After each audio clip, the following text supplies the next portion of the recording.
Welcome back to the Cream City Club podcast. I am Spencer Michaelis, and I am here again with Gunnar Amelung. Gunnar, we have made it. This is our 26th episode, and I probably should have said something about the 25th because that's kind of a milestone. But I'm gonna be honest, I didn't really think we were making this past like 5 to 10. Yeah, we got So a long way to go.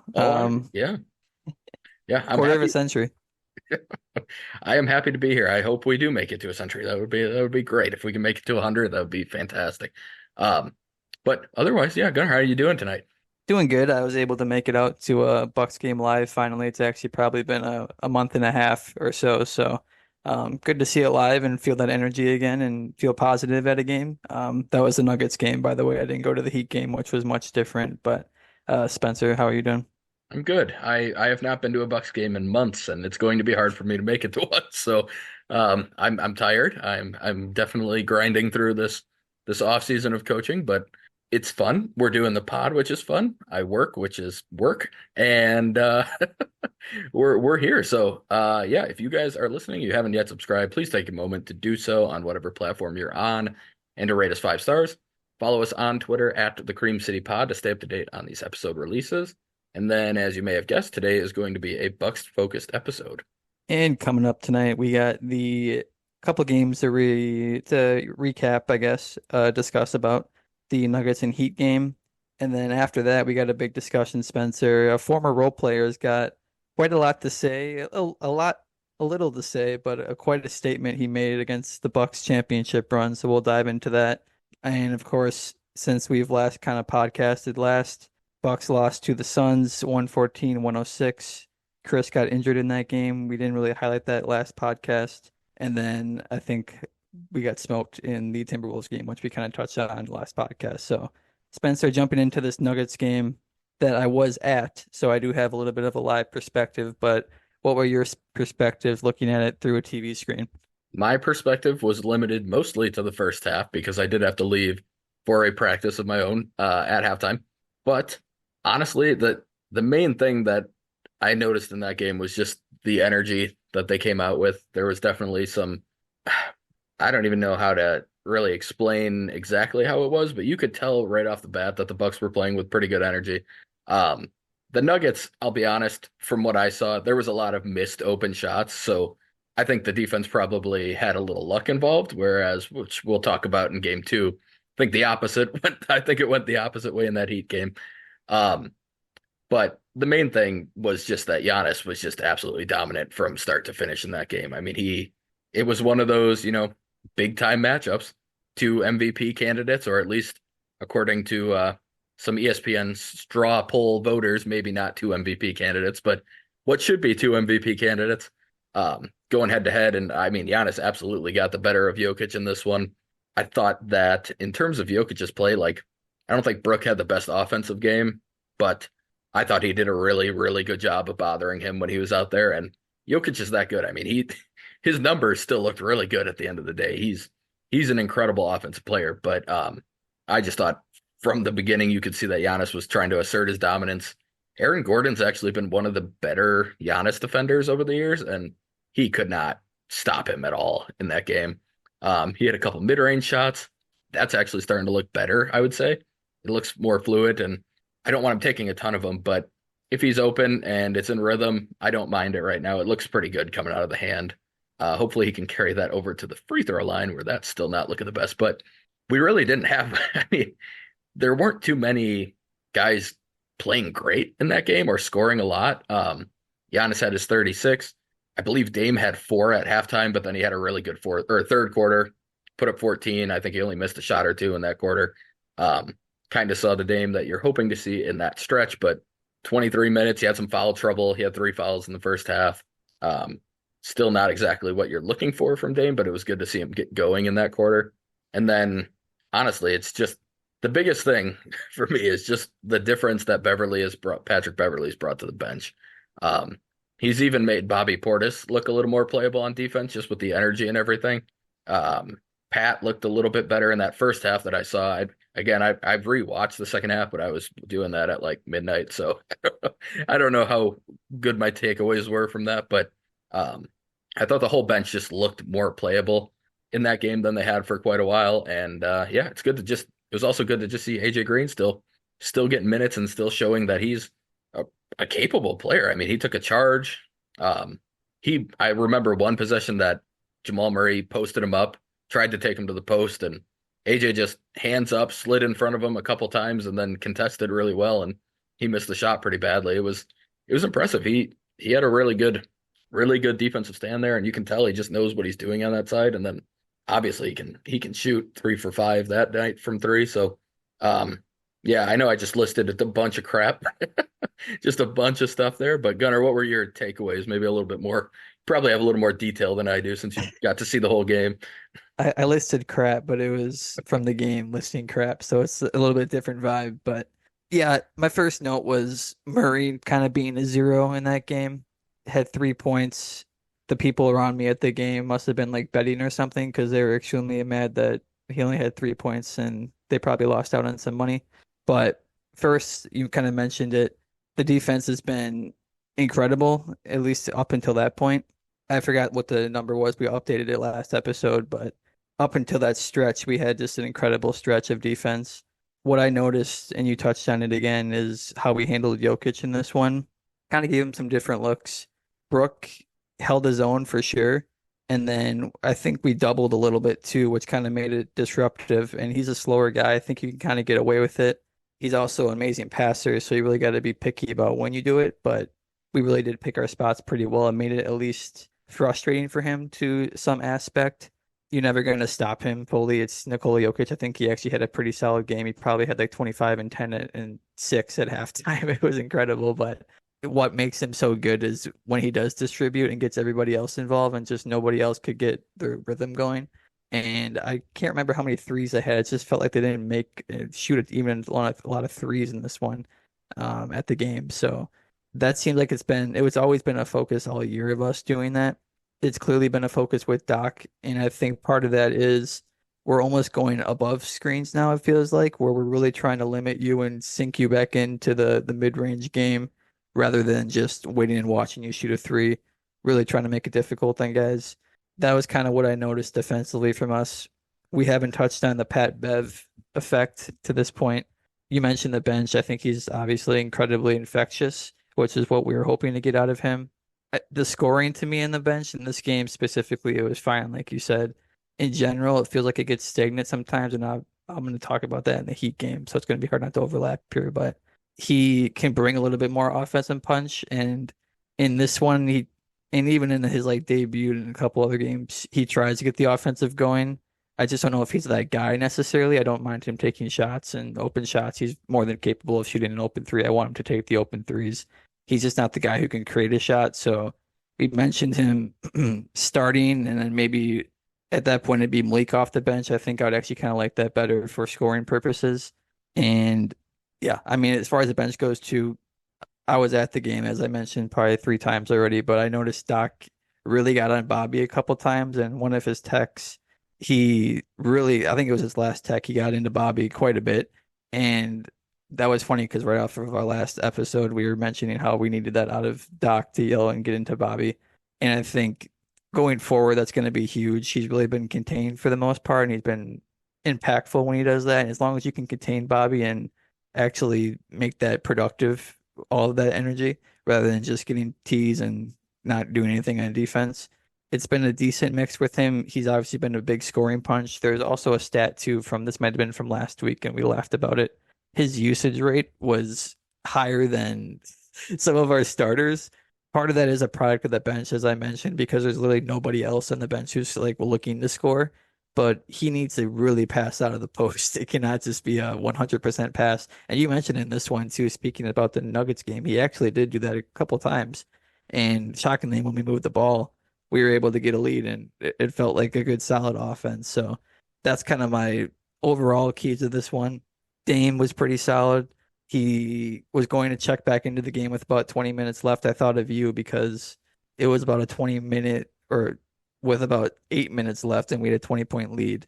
And he was going to the scorer's table, and he looked up at the scorer's table and said, "No, I don't want to go in." And then Doc took him out. And I thought of you because I'm like, Spencer would be livid right now if we, assuming that we're going to win this game, but we did end up holding on, which was nice. And I got one rant. if we're done talking about this Nuggets game at the Bucks games, occasionally sit in the poor seats upper level, and we need to stop doing threes for tees. It is getting absolutely ridiculous. These guys get a complete power trip when they have the t-shirts in their hands, and it goes like 2 minutes past the three's already been made, and I'm trying to watch the game, and people are going standing up. Like there's already been two possessions that passed already, and it's not even out of their hands yet. And my girlfriend noticed that too, which I think was, and she wants a t-shirt. I don't even care about the t-shirt, and she noticed it, which tells you how bad it's getting. So yes, I know I could pay for more expensive seats. Maybe it's not a problem down there, guys, but I would like to use my $15 and get a nice game out of it. So I that's about all I got for I the Nuggets like I game. said, I have not been to a game in a while, but the t-shirts do bother me too. They have bothered me for a while. Like I understand when kids get pumped up for like that type of stuff. I definitely get it. And I get that they're trying to get the crowd into it. But when they stand there in that aisle until the next three is made, basically half the time, and they're just right in your line of sight, like I'm trying to watch the game, man. And it happens everywhere. It's not even just in the upper levels or anything. And honestly, there's no you, Bucks games are just expensive in general. You're not just because you're in the upper level, that doesn't mean anything. You're still paying a decent amount to get in the door these days. So, um, I'm a nice guy about it too. Like I wasn't like making a scene and yelling at the kids. I sat there like a nice citizen and I just took it. But it's like I'm trying to watch the game, unfortunately. And I knew we had a podcast coming up. I'm trying to get these notes down, and oh, it was just bad. But I do have actually a couple other things that I kind of remember now that we were talking, but on the like along the lines of Beverly, one of the plays I noticed in the first half that he made on offense was I want to say Pat Connaughton had it on the right wing, and Beverly's just clapping and going crazy to give him the ball, and Pat C passes to Pat B, and Pat B goes to the post where Giannis has a pretty good matchup, and Giannis immediately spins off it and scores, and I do think that there's a level. I remember PJ doing similar things. Like, again, I think Beverly's a better offensive player in general than PJ is. But that was one of those types of things that PJ used to do during that run where he understood there's a mismatch. We got to get the ball to this guy. We got to make sure that we're not getting stagnant and that we're not just trying to run like the offense or the play, quote unquote. Like, if you have a mismatch, go to it. And like you said, I think in both games, from when I was watching. I think there was a little over dribbling from Beverly and probably forcing things a little bit more than you would want. But I do think he has a really good understanding of what's happening on the offensive side. And he's just not the most talented player in the world. So I think sometimes it's just his eyes get bigger than his capabilities. Like I just think I think he's seeing the right thing and then he just can't make the play that he wants to make sometimes. Um, but I do think that when he's running the offense, the ball does tend to move side to side more from what we've seen so far. And I think he does understand the ability to like create a mismatch for somebody who is capable of scoring. Um, so that was a play I really enjoyed. And then I can't remember, it must have been the second quarter too. Bobby, I got to give Bobby some credit because when we go back to that championship year, like I said on the last one, I know Bobby wasn't playable in every series that we played in, but he could help at the right times because he was doing certain things. What I've noticed a little bit more under Doc is that Bobby's back to rim running on fast breaks a lot more, where he just sprints through and kind of creates a lane for somebody else to follow behind. And I remember one dunk Giannis got on a fast break where Bobby just sprinted out. He was kind of trailing the play and he just sprinted through the lane and then out to the corner. And Giannis made a really good read himself and just cut from like the left wing behind him, caught a pass, and there was just nobody there because Bobby had moved the entire defense just by sprinting through. And that type of stuff is what Bobby can do to be productive and to be capable of playing in a playoff game. Um, well, that'll probably lead us into the Heat game because I have some Bobby takes from that one too. But um, he he showed in that game the type of player that he can be, where he's capable of being on the court, even against a team like the Nuggets, where I mean, when he was on Jokic, it was not great. He was stuck on him a couple times, and it didn't go super well, but he was competing. And it was just one of those days where it's like, okay, Bobby's doing role player things. and Bobby needs to do role player things to actually be able to help. It almost feels like when he started getting six man of the year hype a couple years ago, he just bought into being like this. I gotta score. Like I gotta get points. People want me to score. They're gonna chant my name. Like, and I get it. It's probably not easy to ignore that type of stuff. But the best version of Bobby is the guy who scores when it's an open shot. And maybe if he's hot, he goes to the post and he takes those fadeaways and stuff. But I guess that will lead us into the Heat game because all of a sudden, after he has this really solid game, does a bunch of positive stuff against the Nuggets. Again, I only saw the first half of this Heat game, but I watched him shoot like four turnaround jumpers. I don't think he made any of them. He caught it in the post. I think I saw him pass out of it once. He had been passing out of it in that Nuggets game quite a few times. So just to remind everybody, unfortunately, 123-97 loss against the Heat. Um, now, I'm starting off with some Bobby hate, and the numbers actually look okay, but he was also minus 25 in his 26 minutes. So I think it was pretty clear that he was struggling overall to impact the game in that one. Um, but like I said, he goes from this Nuggets game where I actually enjoyed watching Bobby play basketball for the first time in quite some time. Um, and now he's catching the ball in the post. There's no thought of kicking it out, even though they were sending doubles at him and stuff at times. No thought of that. He was just kind of spinning into these deep mid-range shots. Defensively, it was awful. He was just really, really bad in that first half. And again, to be fair to him, it's just one of those matchups, I think, whereas I do think he has some matchups he could play in the playoffs. If the Bucks see the Heat in the playoffs, I don't see how Bobby is playable in that series. It's an awful matchup for him. He he can't guard a guy like Bam. They're going to attack him and try and get him to switch onto a guard where he's going to get destroyed. He's not the smartest defender, and the Heat are really smart offensively where they attack that weakness in terms of just basketball IQ on the court. Um, so that game, he was a big negative for me in that one, but the biggest negative, honestly, was Dame, and well, maybe Jay Crowder, but we'll talk about Dame first for me. Um, I'm I've said it so many times on here, like I love Dame Lillard, I really do. I'm so happy he's a Buck. He's got to be better. He just has to be. It's the Bucks need him to be a better player if they are going to go anywhere. He's showing flashes from time to time, and I get that there's been a lot of things that have gone against him, a lot of stuff that hasn't really been built in his favor.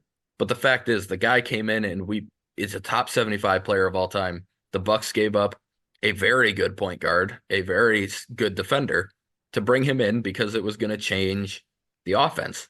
And I did see some stats on Twitter earlier today, but the difference in Dame's output in wins versus losses is absolutely insane. In wins, when Dame plays, he is shooting 38.5% from three, 46% from the field. The offensive rating for the team in wins when he's on the court is 132. His usage stays around 28 for both wins and losses, but the true shooting percentage in wins is 65%. In losses, it's 48%. He shoots 25% from three in losses this year. 25, that's Giannis. Like that's a Giannis number from three from a guy who's one of the best shooters, especially in terms of like guys who shoot off the dribble and shoot with the ball in their hands and pick and roll and stuff. Not Ray Allen, not JJ Redick, not those types of shooters, but a guy who shoots and creates his own shot. He's 25% from three in losses. The Bucks have a 98 offensive rating when he's on the court in losses. We're talking in terms of net rating, the difference in wins and losses for Dame, he's plus 15 in wins. He's minus 25 in losses. So there is a 40-point difference in net rating between wins and losses for Dame. That's unheard of. That's insane. The Bucks are going to go as Dame goes. We can talk about everything else, and we talk about Bobby and the bench and Pat, and AJ Green possibly helping, and Jay Crowder, if he can be good in these types of matchups, which I have concerns about after watching him yesterday. If Brook can protect the paint, the Bucks need Dame to be a lot closer to. It needs to be more consistent, and he's going to have bad games, and that's 100% understandable. But if you're getting closer to what the Dame from Portland and what he's been giving in wins, you're going to win more often. And there's been too many games this year where it's just been bad. Not like, oh, it was an okay game. He kind of battled through it. Like just too many games where it's been outright bad, and you can't win when he's bad. Not with not with the defensive capabilities of this team, not with everything else. So, Gunnar, I'm sure you have more on the game itself, but how about quickly, like what what do you want to see different from Dame? Maybe it's just being more aggressive, being more. I think there's an element right now, personally, that he's overthinking a lot of stuff. And when he does that, he passes up the good shots and passes on those plays. Like he got himself into a good spot a couple times in the first half for a floater and he kicked to the corner. And like it wasn't a bad idea to pass to the corner, but it was also a shot I know he's going to make at like a 70% clip. I would rather he just take that 5 foot shot and take the points. And then he's taking step backs from mid range with a guy in his face, and he hasn't been hitting those all year. It's like he's just, it just seems like in his head, he's either going, I have to be aggressive, and he's choosing the wrong spots to be.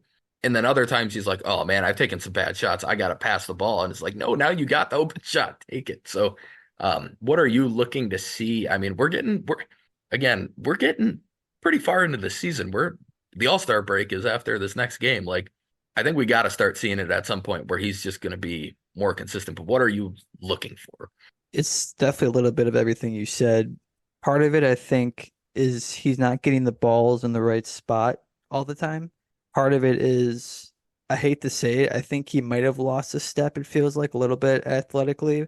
I watched tapes of him last year. It doesn't seem that much different to me. But I would thought confidence isn't really the right word either.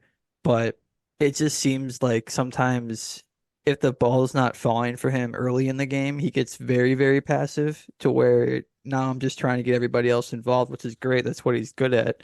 He doesn't, he does run the floor sometimes. It's not something that he's done a ton this year. I would probably like to see him push it more too with Giannis. There's a lot of times where Giannis pushes the ball up the floor, and this kind of ties into the bench unit who's on the floor with Giannis. Oftentimes, it feels like it's really only Malik who runs with Giannis, and that's something that I've maybe noticed the last few games where I've mentioned to you how I kind of yell at Giannis sometimes, where Dame's sort of the trailer, which he's probably used to because he knows that I know his spot is I'm going to get the ball high up, and then if I get a pick, I'm going to go shoot a three, or even not, I'm just going to grab it, go make a move. Giannis doesn't even see him sometimes because he's not really used to having a guy like that be a trailer. Maybe Chris, he's maybe used to that. And with no Chris, we should mention both of these games, I really noticed no one else running with Giannis Yeah. because Chris gets out there and Giannis actually looks for him on the wing, where I would maybe like to see Giannis kick it to Dame early more and just get the ball to him early. Like let Dame make the choice. Dame's the one thing that he's been good at this year, and he's not getting the calls that he's used to getting. He is still driving, and a lot of it, as you mentioned, it's driving kicks, which it's positive. I would like to see him drive and just go up and be aggressive. Like eventually, you're going to get the calls. We're not used to having a point guard who's 6'1", 2'3", whatever he is, and we're used to Giannis where he's bleeding to get fouls. So I've seen a lot of Trailblazers fans kind of. There's like a Dame account on Twitter, and they're like, "Well, classic Dame, he got like hacked in this last game against the Heat." And he's not getting calls. So I think it's a little bit of a mix of, damn, I can't hit a three right now. I can't drive because I'm not getting calls and I'm a little bit overpowered, especially against this Heat team.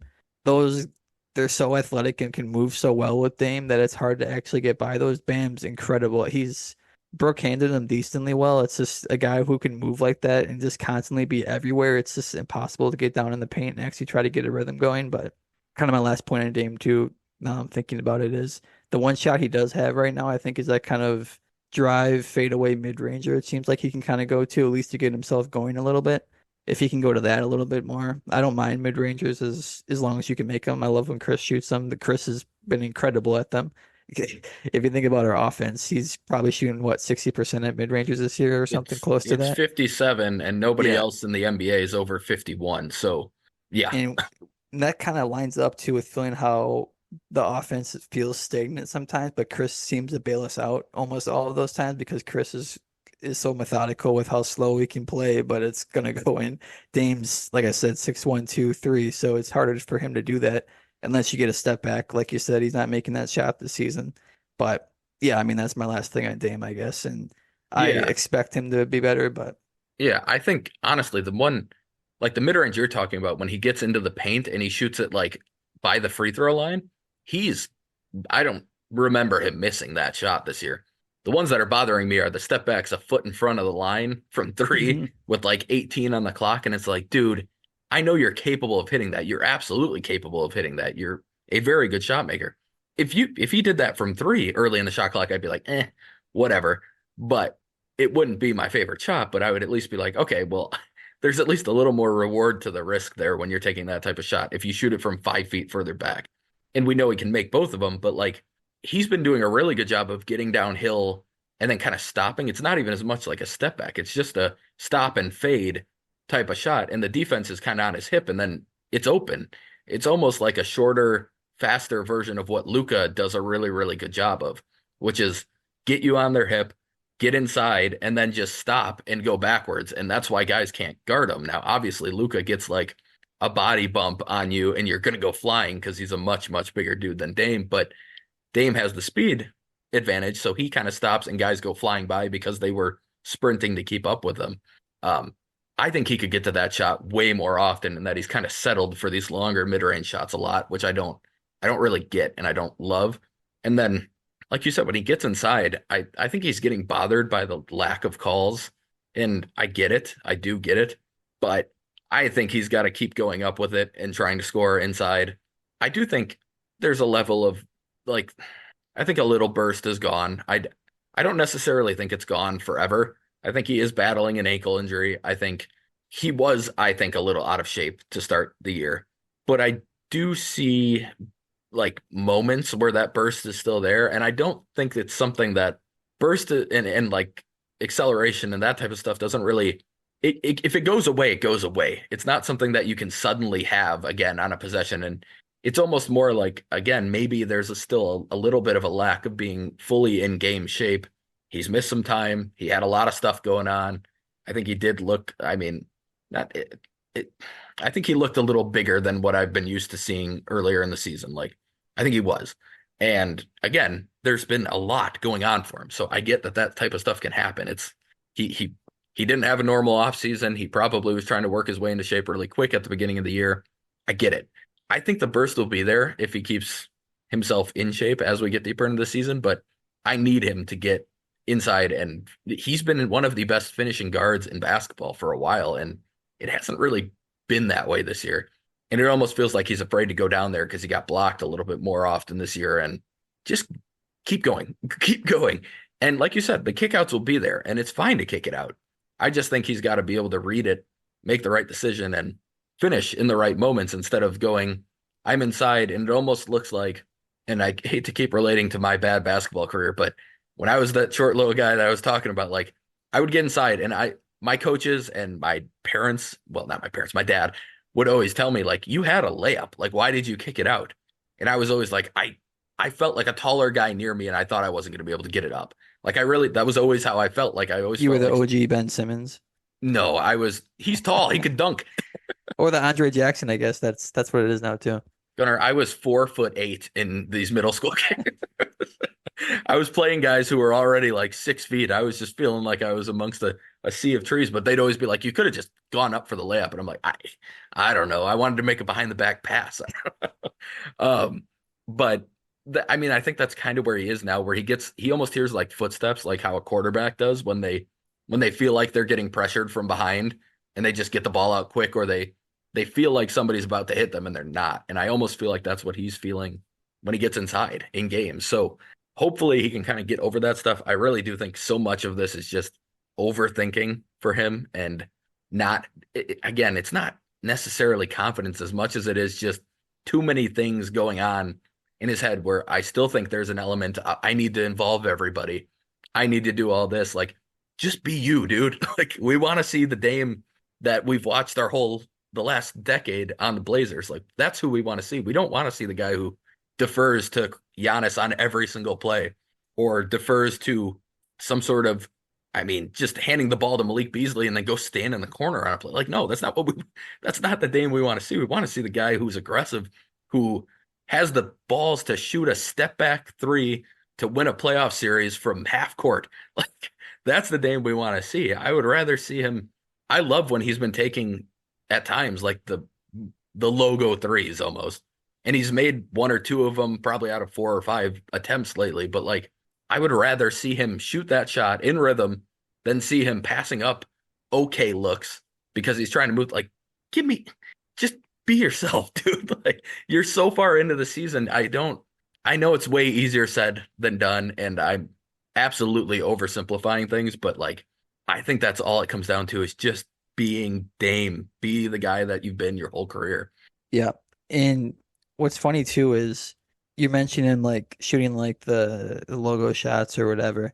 He's finishing some of these games like 4 for 16. I'm making up numbers, like not great stats. 5 for 13. He's missing shots, but it doesn't even feel like his type of shots that he's missing sometimes. Like it's like Right. you're shooting, but you're not really shooting. Like I can't really, it's not Dame shots.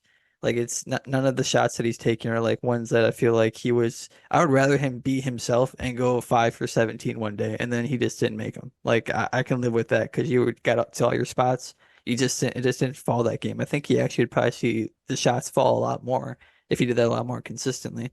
Part of it too is he mentioned how he's struggling being kind of an off-ball side, like an off-ball guy playing with Giannis, and it's hard being the catch and shoot guy. I actually agree with that. He's going to have to do that in the playoffs or whenever. Like you have to be able to do that when you're playing with another star.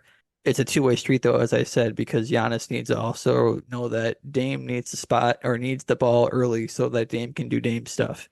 I can't just do my drive into a wall and then kick it out and now Dame's in a catch and shoot spot, which again, he should be able to make that shot and it's not an excuse, but we also need to put Dame in situations where we can everything we just said. He needs to be able to do what those things, not just like now I'm getting the ball kicked out to me, and then I got a guy right on top of me in the 3 point line, and he's right in my grill. Like, do I drive? Do I step back or kick it out? Like it's just a lot more clunky for him sometimes. But I think that's just it's a two-way street, and they need to work better together. Yeah, and honestly, I just realized, Gunnar, we 100% forgot to talk about our the game against the Hornets, which I mean, Yeah. if you even want to call them the Hornets, I guess at this point it was the mishmash of their worst players, and then I guess, Miles Bridges was out there, one of their worst people. And who else played that was playing well? Oh, Brandon Miller played, but he didn't Hmm. neither of them really did much. Um, but along those lines with that game, I did want to talk about a few possessions. It was probably like a 3 possession stretch in a row in the first half of that game that I remember very vividly. That the first possession, somebody got a board, gave it to Dame, and he immediately went cross court to Giannis on like a probably from the opposing 3 point line close to the other or on the other side of the court around half court. And Giannis caught it and he immediately had like this advantage because guys were scrambling. And then the next possession, Giannis passed ahead to Dame on the other side of the court, who had a pretty good advantage. And I think he made a pass to somebody for a three. And then a next possession, it was like the same thing with they did it 3 times in a row, and it was a bad team. The result obviously probably would have been fine whether they did it or not. But that type of process to me is exactly what you're talking about in terms of like those two being willing to not just walk the ball up the court. And obviously Giannis doesn't walk the ball up the court that much, but when he doesn't have an advantage, they kind of just let's just set up the offense. Let's just go. We're going to cross half court with 17 on the shot clock, and then we're going to have a small amount of time to run an offense. And to me, those two, if they pass the ball from the right side of the court to the left side of the court, the entire defense is going to move with that pass because both of them have that type of gravity. They're both going to pull defenses with them. And then that's why I think the side to side movement of the offense is so important in general, is because those two have so much gravitational pull that the defense is going to have a hard time recovering to like the opposite corner then if you can make a pass there.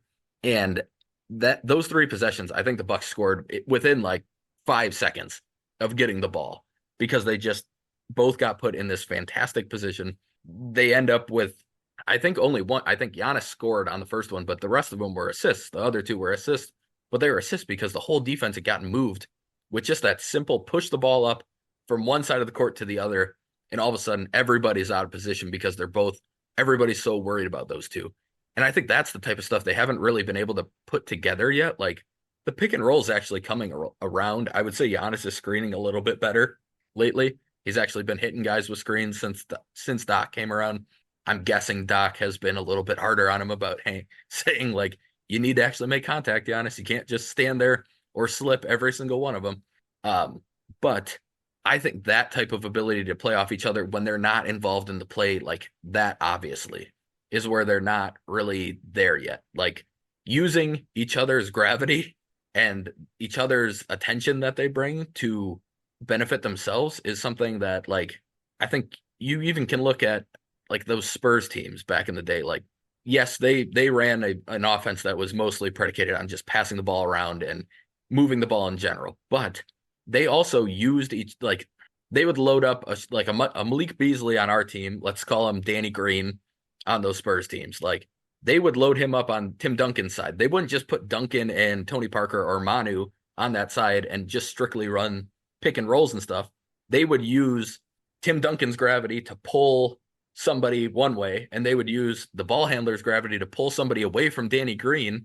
And now Danny Green or Marco Bellinelli, who had like that huge finals the one year and got paid for it. Like they use those guys to create spacing for the other guys to get them wide open shots. And I don't think the Bucks are fully doing that yet. I think that they can spread the court so much with the way both of them attract so much of a crowd and so much attention. I think that's the next step for the offense more than anything. But also, like you talked about, putting Dame in more comfortable spots still seems like it's something that just needs to get better. Running those high pick and rolls, the high horns. We haven't seen horns in a long time. It seems like I don't get necessarily why we're not going to that more often. It every time we've run it this year, it seems to work pretty well. Um, so again, I spent a lot of that time kind of knocking Dame for not being good, and these aren't all meant as excuses for Dame. Frankly, the guy's one of the better players of all time. He shouldn't need everything in his favor for him to be good. Like we can't just keep saying like, oh, we're not doing things like exactly how he needs it. Like, no, he has to be able to do things in every situation. If you can't do things in different situations, then maybe you're not as good as people have made you out to be. I think he's capable of it. I think there's just a level of still just nobody being fully comfortable. And I'm sure the coaching change has made it worse because now there's a new learning curve than what you already had with your learning curve that never really got learned because your coach was not good. But I mean, we talked mostly about Dame here. I think we can probably wrap that up. But I did want to, I think we just, in general, my main takeaway is that no matter what else happens, the Bucks aren't going as far as we want them to go if Dame isn't the guy we traded for. If Hmm. he's a lesser version, this team's just not that good. It's good, but not good enough to be where we want it to be at the end of the year. So, any other thoughts on Dame, or just to kind of wrap up this Heat game? Yeah, I think we needed to talk a little bit about the Heat in general because at this point, they're no matter who they have out there, they're just always beat us. I mean, who would have thought Nikola Jovic was all of a sudden prime Larry Bird out there hitting all these threes? You mentioned kind of our team and the speed in which we're playing. That's kind of what the Heat play is. They play with a lot of that speed. Doc told us to run, and we did that for the first couple of games. But I think why the Heat are good is because they're switchable. They're always Bam and Love. Love is honestly a great pickup for them because he does a lot of what Bam does, but not as good, of course. And they do get away with moving screens and whatnot quite a bit, actually. It's pretty ridiculous how much they do it. But Bam is so athletic, and so is Love. They get the rebound, they kick it out to people. They're running, they're sprinting. They have incredible guys who maybe they're not like Jaime Jaquez, Duncan Robinson, who moves really well, Nikola Jovic, who I mentioned, Tyler Hero. Like these aren't like great defenders, but they're good like switchers, and they move a lot, and they're just constantly like pests. We had probably 10, 12 turnovers at halftime, probably close to that. That's why they just make it so hard on these guys, and we have to play Brook. So I'm not saying that we shouldn't play Brook. I do think that sometimes this matchup, because of how much Bam moves and stuff, I can see it being sometimes a problem if he's trailing behind, but there is no backup plan. So we just need to figure out how to make that work sometimes. But that's just my biggest thing. And really, when you're going against our bench versus their bench, when we have no athleticism playing, and we mentioned the bench last game, we can talk about the guys who are on the bench. Bobby's not passive. Pat Bev passive, Pat Connaughton passive, AJ Green probably not super passive. He's probably the second not passive guy, but he shoots. all these guys are passive, maybe not super athletic outside of AJ Green, which is what we want to see. So when we sit down Giannis and Dame together and we put those guys in all together against the Heat, I'm not surprised at all that they're just completely outworking us and we cannot keep up with that. Just their energy in general, we can't keep up with. So it's it's just a system thing, I think, with the Heat basically is that we can't keep up with how much movement. You mentioned Jay Crowder too was also one of the bench guys, passive and stuff like that. He can't move as well as he ever could move. He never really could move well, but now, especially these last couple of years, he's he's a heavier guy. Now, I think he's decently with the guys right in front of him. It's just he can't move and keep up with the team that's moving that much. They have a ton of off-ball screens, guys coming off screens to shoot. He's not going to keep up with Duncan Robinson. He was talking trash with him. Good luck. He's going to eat lunch. And also Duncan Robinson owes us a check because I think we literally revived his career in the playoffs. Yep. Um, he was maybe the worst contract in the league, and he turned that into now really good player. And I mean, we got like an AJ Green sort of, what's kind of what I actually it's a great mold to actually look at for Duncan Robinson. That's kind of what I'd want him to be, is this moving around that much. So those are my notes really for that. We just have a Miami Heat problem I think I wanted to address. And it's not going to be, I think teams are just going to notice that if we're not running and we're not being our bench unit altogether, which in the playoffs that won't happen. It's just if we can't keep up and we can't bring that energy, we're way too passive on with the bench, then it just turns into Bobby post ups. So it's not going to work. We just need to find a way to mix up the rotations a little bit better. And I thought maybe that means Andre Jackson should be playing a little bit more in that one. That made a lot of sense against that type of team. We tried some zone, I think, too, in the game, which it was already out of the reach at that point. So I think we were just throwing a dart at the dartboard, trying to make something work. I could see it maybe working against the Heat in stretches again, because that makes sense if they're literally just moving around a ton and you can't keep up with them because we don't have the bodies to necessarily add up to what they've got. But yeah, I mean, it's frustrating playing against them. I give them all the respect. I do not want to play them in the playoffs. And Jimmy Butler didn't even play. I'm scared of them. So Yeah. I do not want to see them in the playoffs again. No, your point about Jay chasing Duncan is what I was going to bring up just before. He's at this point, Crowder's a small ball four. He's not a wing as much as like he can handle. I think honestly, like a Jimmy Butler would be a much better matchup for him. Somebody who again isn't that he's not that fast. He's more of a strength type of player where he will back you down and then shoot over the top of you and almost like a just a more athletic Chris in a lot of ways in the way he plays. Obviously, Chris is just a better shooter in general, but well, not if we're playing them in the playoffs. But um, I do think, and I will say this about Chris, I hope Bucks fans understand how good of a he's the best on the Bucks at chasing off-ball shooters. It's not even that close. He is one of the few guys who actually can be with Duncan when he's running through all these screens. Like he navigates that stuff better than I honestly on this team better than anybody. Beverly, I haven't seen Pat Bev do it, I guess, much, so he might be up there. But otherwise, I mean, he navigates those screens. He can chase guys around him. He's always there contesting. I don't remember him fouling many times on threes. Like he's very good at that type of defensive role. And I think they were missing it yesterday. Now, obviously, again, the Heat were missing Jimmy Butler, so I think that all evens out at the very least. Um, but the Bucks in general, like you said, the Heat scare me. Spoelstra is unbelievable. He is such a good coach. I think he's got a really good staff around him too, on top of that. But he is such a good like I would trade everybody like any player that's on they can have obviously this would never happen, but like in terms of value, I think outside of Giannis, Dame, I, it might only be, but Chris and Brooke, I would say probably not. But like anybody else, if they were like, yeah, we want a player for Spoelstra to be your coach, like, yes, he is his impact. I think he makes the most impact of any coach in basketball. Um, the guy is just constantly changing things up. He's always got a counter. It's impressive how the Heat aren't that good record wise this year. I don't really fully understand it. I know they've been hurt. They've had a lot of injuries and stuff. Um, but yeah, like you said, that is not a team I want to see again as a high seed and them being a low seed. Like that still terrifies me.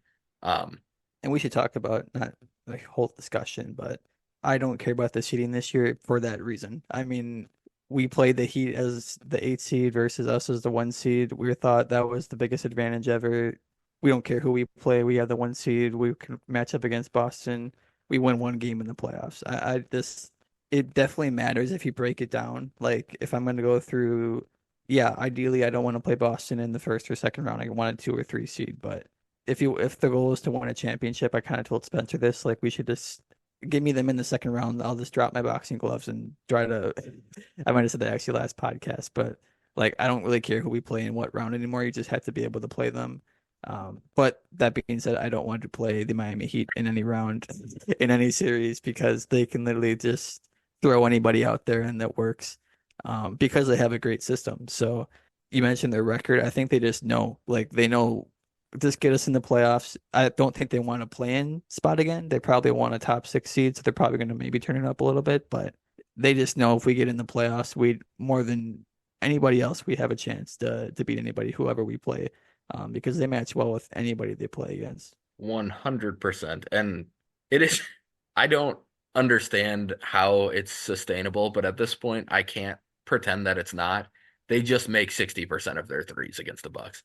And it's ridiculous. It's you're going back like a 10 game sample size and they're shooting like 60% from three.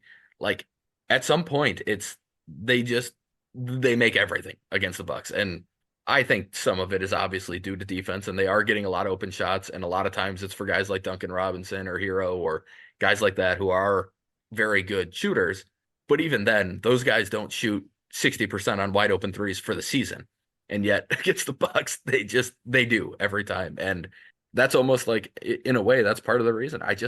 They have our number. And I don't we won two of three in this season series. It doesn't feel like it.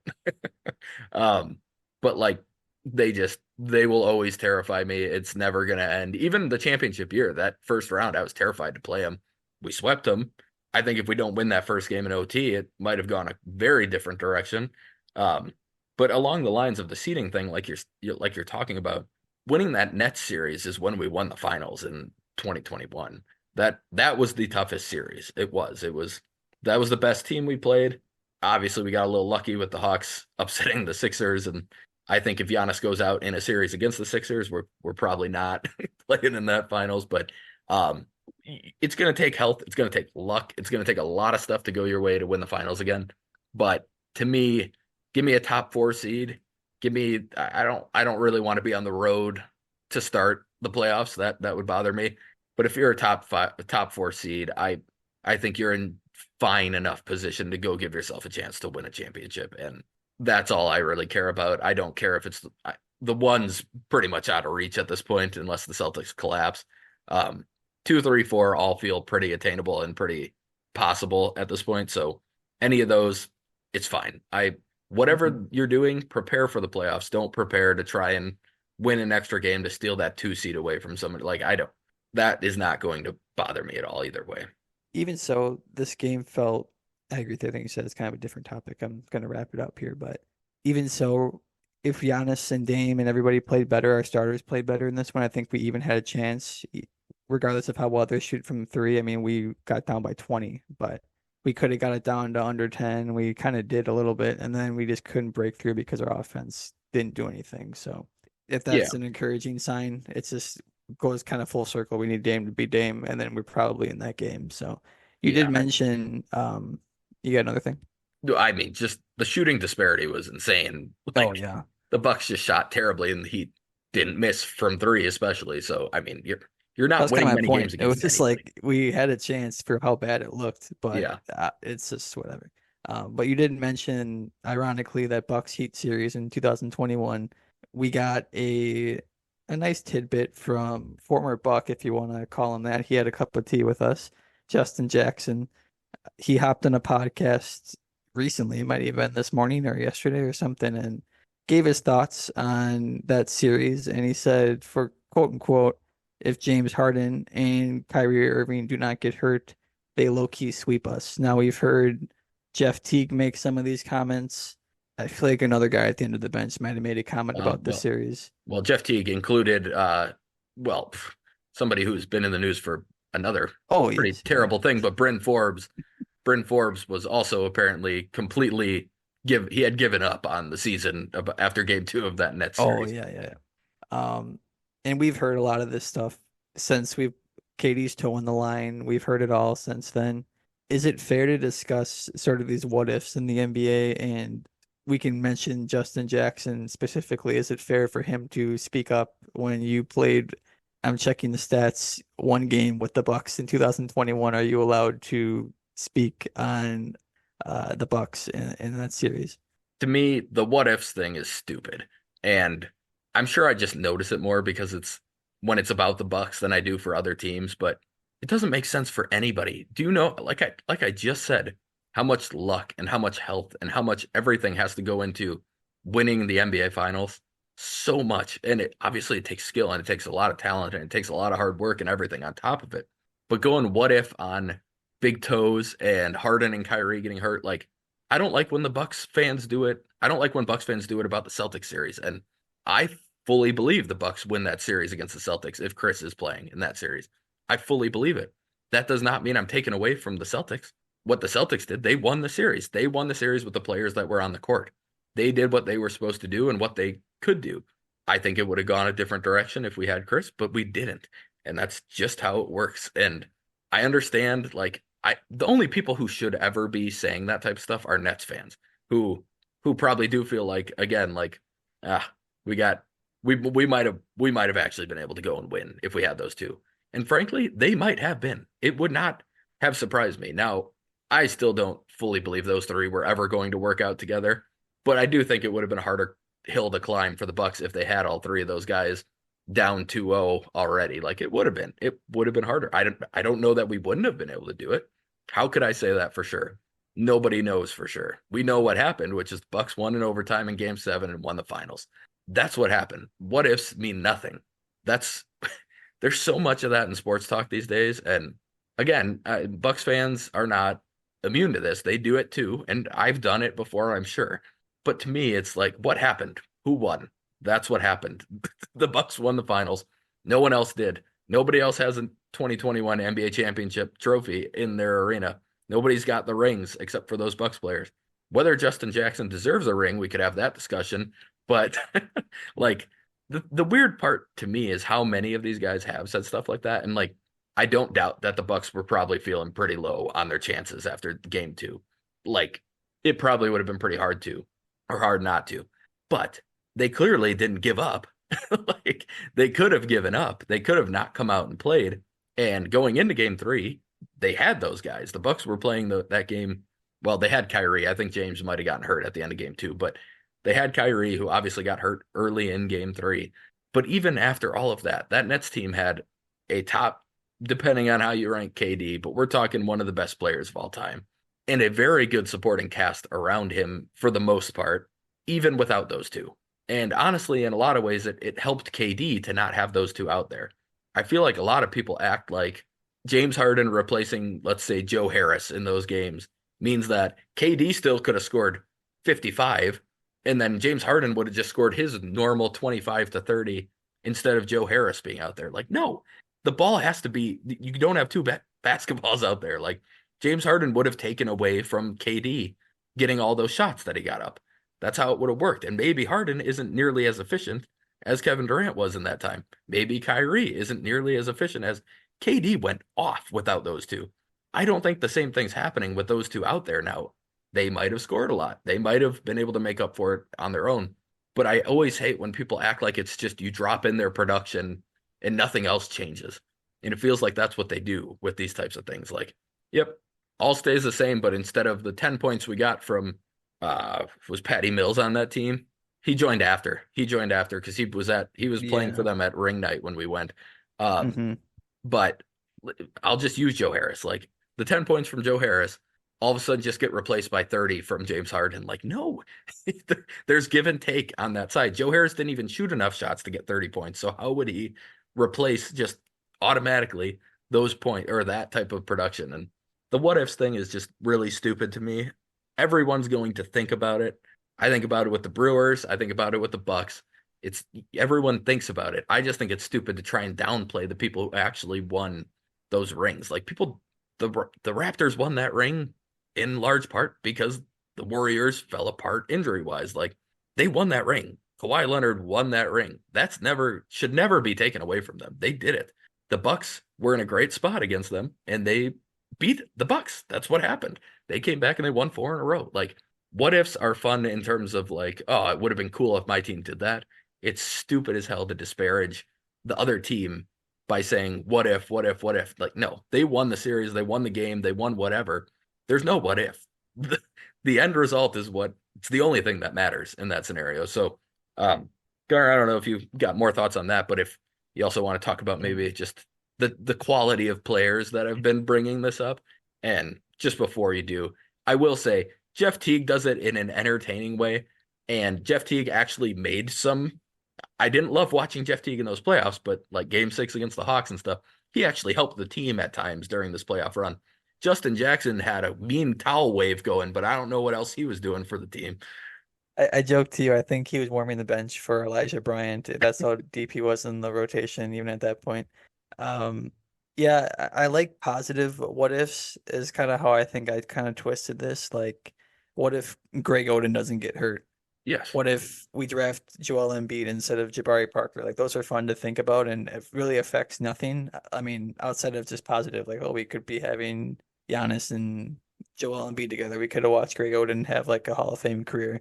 Um, but kind of full circle, we're looking deeper into that playoff run. We were down 2-0 to the Suns. Is it possible that the Suns could have won game three and then I mean that was a crappy game three. They could have won game three and then they're probably thinking, oh wow, we what if we would have won that one? We would have won the series. No one's come back down from 3-0. Do you even think we come back in that series if we didn't do it against the Heat or not the Heat, the Nets, and we didn't come back down 2-0 or we lost game five even people kind of forget about that. Or was that game five? What's the one Yeah. that yeah, we got that was when KD went nuts, like you said. Yep. Um, so we had so much against us. Our backs were against the wall so many times in that series that I mean, think of it. Yeah, obviously those guys are Hall of Famers. There's a difference there, but sometimes it doesn't even matter who's out there. It's the playoffs, and we saw that with the Heat last year. Like on paper, we should have won and beat the Heat. Like it, no one talks about how Giannis got a cheap foul and he's hurt and we're not even allowed to talk about that because we're the 1 seed and who cares? And I don't talk about it. They beat us. They probably would beat us anyways.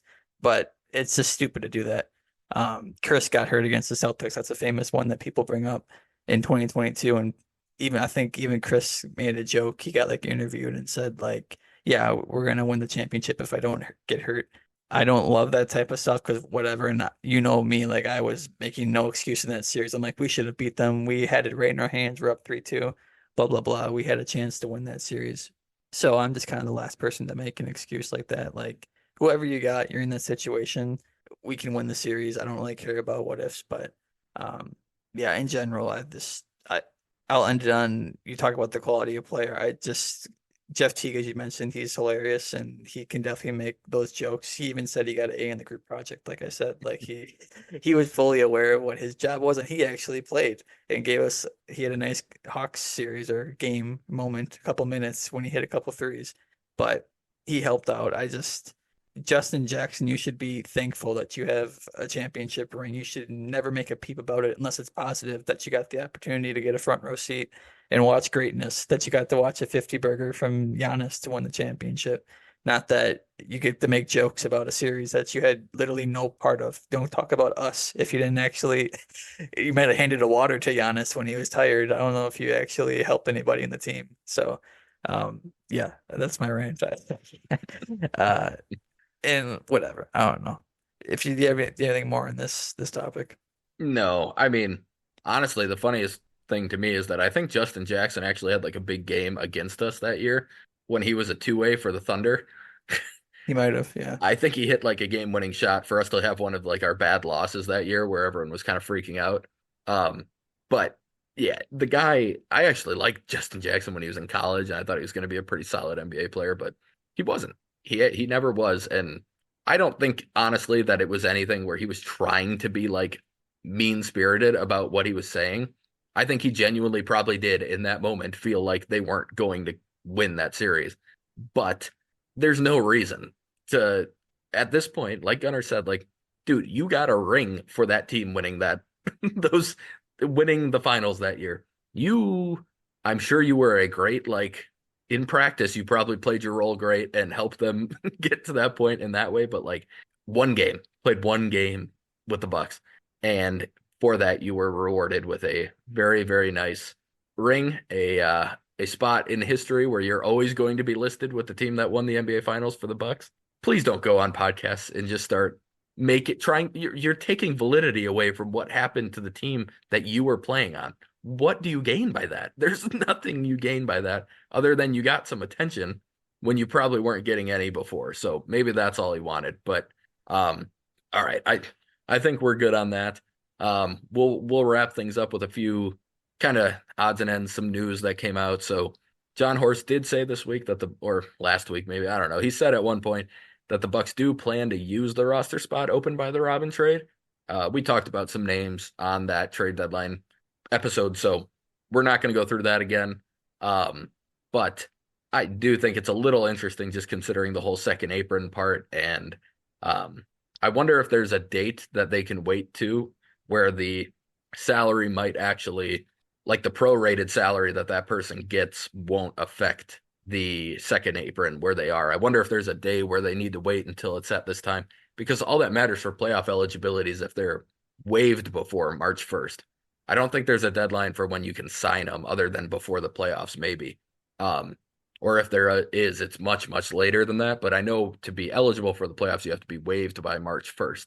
So maybe there's a date they're going to wait for that once they fit in that prorated salary, they still stay below the second apron, assuming Chris doesn't hit his unlikely bonuses. Um, but yeah, it'll be interesting to see what they do. I still don't really see many options that I'm interested in, but who knows? Maybe they'll find something.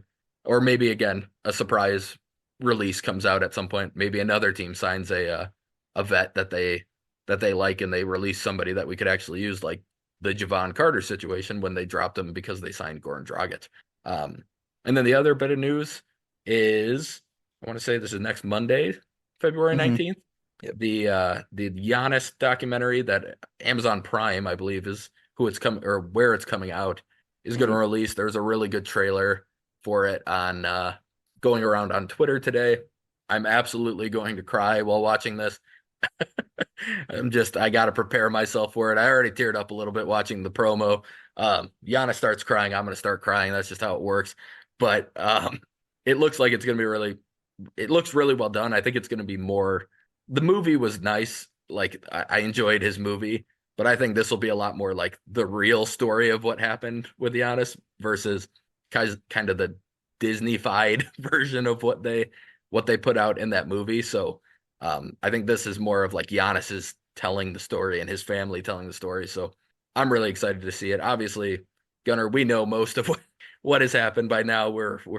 There's very few Giannis stones that we have left unturned in terms of learning about his life and everything about him. But um, either way, I'm still going to be very excited to watch it. I don't know any thoughts on it, Gunnar? You mostly just I joked to you, I think last year, even before he had a smaller documentary come out and it said it was like Ugo, I think it was called, and it was mostly just about him taking a trip to like his hometown roots.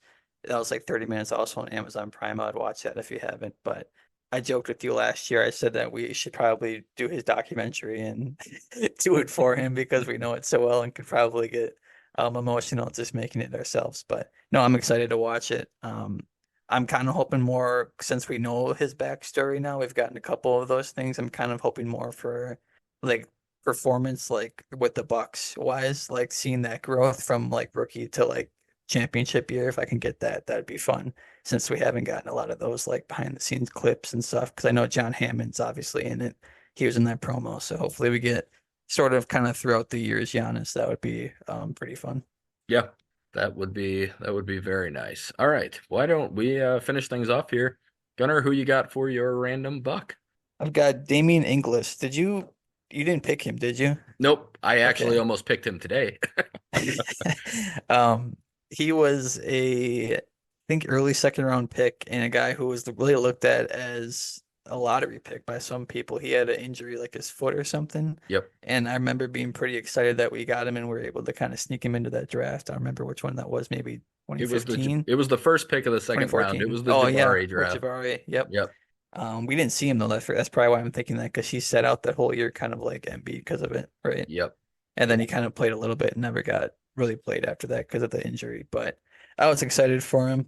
Didn't do much, like I said, but that's really all I got. I was, my Oh, emotions when we drafted him, and then we just got literally nothing after it, which was yeah. nice. But Yeah. He seemed like a fun guy. He was definitely always happy on the bench. But um, no, I all I know from that draft is that we passed on Embiid with the second pick, and then we passed on Jokic twice with our two second round picks with Inglis and JOB. So Bucks history could have been quite a bit different if they made those picks. It's way easier to say that in hindsight. Obviously, Jokic was a second round pick for a reason at the time. Um, my guy was probably my favorite first name of any of the players I picked so far, Spencer Hawes. Um, he he was only here for I don't even remember how long. It was half a season, if that. I think he might have got cut before the end of that season. Um, he was the I'm sure somebody had done it before, but he did the three celebration like antlers, which I enjoyed. It was a nice little play on the Bucks thing. Um, but he seemed like a really, really like good teammate, and he actually did okay when he came into games, it felt like, but the Bucks were in that mode of having every single white center in the league come through for a backup role. So every Plumlee they could get through there except for the good one.